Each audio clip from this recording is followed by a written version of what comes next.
Hi guys, welcome back to Examire. How are you all doing? I hope all of you are doing great, all of you fine and safe. तो आज हम बात करेंगे how to prepare for specific domain subjects for CUET. Specific domain subjects जो हैं आप उसके लिए कैसे prepare कर सकते हो. And I want to tell you, I know आप बहुत ज़्यादा confused हो कि हम क्या पढ़े, कहाँ से start करें, because अभी थोड़े दिनों में हमें clarity आएगी.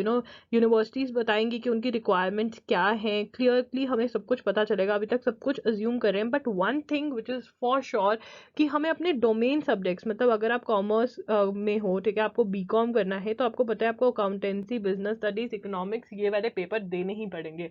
अगर आपको आगे चल के इंग्लिश ऑनर्स का एग्जाम मतलब ग्रेजुएशन इंग्लिश ऑनर्स में करनी है तो वो करना ही पड़ेगा आपको क्लियर. पॉलिटिकल साइंस में करनी है तो कहीं ना कहीं पॉलिटिकल साइंस पढ़नी पड़ेगी. तो वो हमें क्लियर है कि हमारे डोमेन सब्जेक्ट्स तो हमें पढ़ने पड़ेंगे. तो अगर आप अभी से CUET की प्रिपरेशन स्टार्ट करना चाहते हैं तो एक सब्जेक्ट या फिर जितने भी आपके डोमेन सब्जेक्ट्स हैं अगर आप उनको पकड़ के अच्छे से कर देते हो तो आपकी बहुत ज़्यादा आपकी एग्जाम की प्रिपरेशन हो जाएगी. एंड फिर जैसे जैसे क्लैरिटी होगी आप दूसरे अपने सब्जेक्ट्स या दूसरे सेक्शंस के लिए प्रिपरेशन स्टार्ट कर सकते हैं. तो ये जो है डोमेन सब्जेक्ट की प्रिपरेशन जो है वो आप आज से ही अभी से ही स्टार्ट कर सकते हैं. उनके बारे में मैं आपको बता देती हूँ कैसे आपको प्रिपेयर करना है.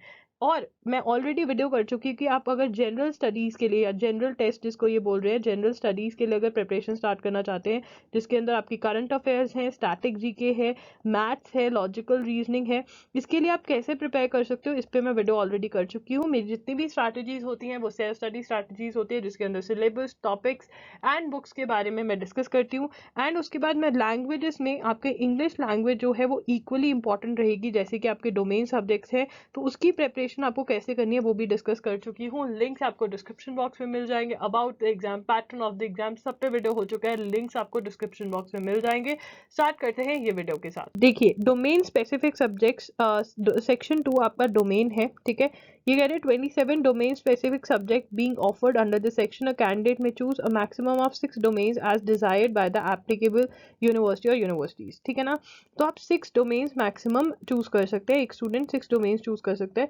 तो वो कैसे क्या कॉम्बिनेशन रखना है वो हमें पता चलेंगे जब यूनिवर्सिटीज अपनी रिक्वायरमेंट्स क्लियर कर देंगी. बट अभी के लिए अगर आप मान लीजिए आपको बीकॉम करना है या आपको BBA करना है या आपको BA करना है कुछ स्पेसिफिक सब्जेक्ट्स में, तो हम ये श्योर हो सकते हैं कि कुछ सब्जेक्ट्स हमें पता है कि ये हमें एग्जाम देना ही पड़ेगा. फॉर एग्जाम्पल अगर पॉलिटिकल साइंस में ऑनर्स करना है तो पॉलिटिकल साइंस देना ही पड़ेगा एग्जाम, ठीक है. अगर लॉ करना है तो लीगल स्टडीज का सब्जेक्ट उठाना ही पड़ेगा, पढ़ना ही पड़ेगा.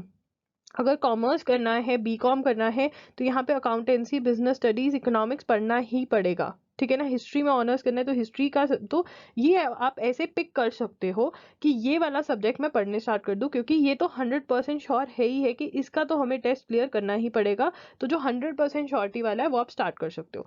तो इसका पैटर्न क्या रहेगा? पैटर्न ये रहेगा कि आपको 50 क्वेश्चन पूछे जाएंगे जिसमें से आपको 40 अटेम्प्ट करने हैं, 40 क्वेश्चन अटेम्प्ट करने रहेंगे. Input text can be used for MCQ based questions. तो MCQ टाइप के आपके क्वेश्चंस होंगे. MCQ मतलब क्वेश्चन दिया होगा फॉलोड बाय 4 ऑप्शंस, जो जैसे आपका टर्म 1 हुआ था 12 बोर्ड्स का वैसे सा ही आपका पेपर होगा. MCQs based on NCERT class 12 syllabus only. तो NCERT क्लास 11th की नहीं पढ़नी, सिर्फ क्लास 12th की पढ़नी है. और बहुत बच्चे पूछ रहे हैं कि NCERT का सिलेबस डिलीट हो गया था सब कुछ. मेरे ख्याल से आपको इन एग्जाम्स के लिए कंप्लीट NCERT पढ़नी होगी जब तक हमें नोटिफिकेशन नहीं आती. दोनों टर्म्स की, बोथ टर्म्स की आपकी NCERT आपके लिए ज़रूरी हो जाती है. बोथ टर्म्स मतलब ये नहीं कि सिर्फ सेकंड टर्म का ही सिलेबस होगा. जब तक क्लैरिटी नहीं आती तब तक आप ये कर सकते हो कि सेकंड टर्म का सिलेबस पहले कर लो. बट मेरे अकॉर्डिंग आपको पूरी 12th की NCERT पढ़नी है, पूरा का पूरा जो है उसमें 45 मिनट्स फॉर ईच. तो 45 मिनट्स में हमें 40 क्वेश्चंस अटेम्प्ट करने होंगे. तो ये आपका रहेगा. चलिए देखते हैं आगे. डोमेन सब्जेक्ट्स के अंदर देखिए आप NCERT तो पढ़ ही रहे हैं ना. बोर्ड एग्जाम्स की प्रिपरेशन आपकी चल रही है. बोर्ड एग्जाम्स की प्रिपरेशन बहुत जोरों शोरों से चल रही है बिकॉज अप्रैल में आपके बोर्ड एग्जाम्स है. तो NCERT ही पढ़ रहे हो, NCERT ही पढ़ रहे हो. अगर नहीं पढ़ रहे हो तो NCERT खरीद लो बुक्स NCERT की एंड ये पढ़ना स्टार्ट कर दो. तो line to line NCERT completely entirely पढ़ लेनी है उस सब्जेक्ट के लिए जिसमें आप इंटरेस्टेड हो, that you are interested in, ठीक है. बिल्कुल लाइन टू लाइन. मतलब ये तो हमने डन कर देना आने वाले 10-15 दिन में. 10 to 15 डेज में आपके डोमेन सब्जेक्ट्स तो कंप्लीट हो जाने चाहिए बिल्कुल से, अगर अभी तक नहीं हुए, ताकि अगर हमें जनरल टेस्ट की प्रिपरेशन करनी है, अगर हमें लैंग्वेज की प्रिपरेशन करनी है तो उसके लिए हमारे पास टाइम हो. तो अभी हम 100% श्योर है कि हमें डोमेन सब्जेक्ट्स तो क्लियर करने ही पड़ेंगे, ठीक है। तो डोमेन सब्जेक्ट्स एनसीईआरटी में से पढ़ना है। एनसीईआरटी कैसे पढ़नी है, लाइन टू लाइन आपको एनसीईआरटी पढ़नी है एंड मार्क करना है, बुक के अंदर ही अंडरलाइन करना है। मतलब एनसीईआरटी तो पूरी पी लेनी है, आपको सब कुछ पता होना चाहिए। अगर आपका सब्जेक्ट कॉन्सेप्ट बेस्ड है, अकाउंटेंसी में आपको प्रैक्टिस करनी पड़ेगी, बिजनेस स्टडीज में याद करना पड़ेगा, तो वो आप करोगे, बिजनेस स्टडीज को याद करोगे और जो अकाउंटेंसी है उसके कॉन्सेप्ट सॉल्व करोगे, ठीक है ना। डिपेंड्स, अगर मैथ्स है तो आपको वो सॉल्व करना पड़ेगा। तो अगर कॉन्सेप्ट बेस्ड है तो आप प्रैक्टिस करोगे उसमें, और अगर लर्निंग बेस्ड है तो उसको लर्न करोगे। तो ये एक जरूरी है एनसीईआरटी में से करना। Making notes in the book में ही नोट्स बनाओ, बार बार उसको रिवाइज करो, अच्छे से रिविजन करनी है एनसीईआरटी की, बहुत ज्यादा जरूरी है। Attempting MCQs if available.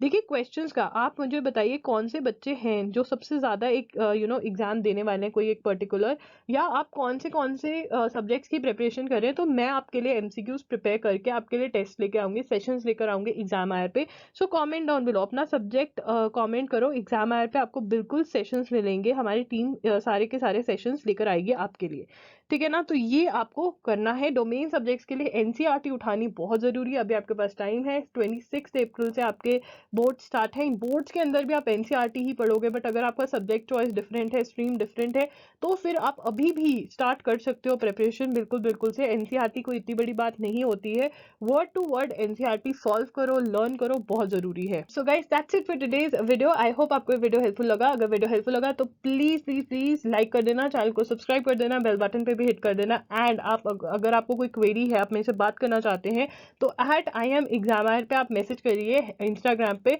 मैं आपकी हर क्वेरी का आंसर करूंगी। कमेंट करिए, मैं कमेंट्स का भी रिप्लाई करूंगी। So yeah that's it, exam आयर signing off, I see you super soon. और बाकी सारी वीडियोस के लिए डिस्क्रिप्शन बॉक्स चेक करिए, अपनी प्रॉब्लम शेयर करिए ताकि मैं और आपकी हेल्प कर सकूं। That's it.